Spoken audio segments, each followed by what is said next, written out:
ওডোমোড়ো, মেঘের ওডোমোড়ো শুনতে পেয়েছেন?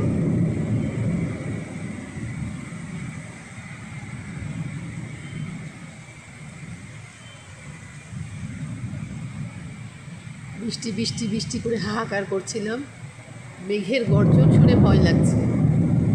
ও বাবা, আকাশটা মাথায় না ভেঙে পড়ে।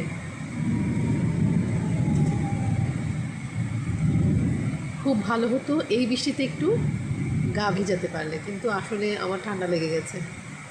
এত পরিমাণ গলা ব্যথা কাশি হচ্ছে, গলা শুনে সবাই বুঝতে পারছে না, এত পরিমাণ ঠান্ডা লেগেছে যে বৃষ্টির পানিতে আরও ঠান্ডা ঠান্ডা মনে হচ্ছে। বৃষ্টিতে ঝাপসা হয়ে গেল লেন্সটা।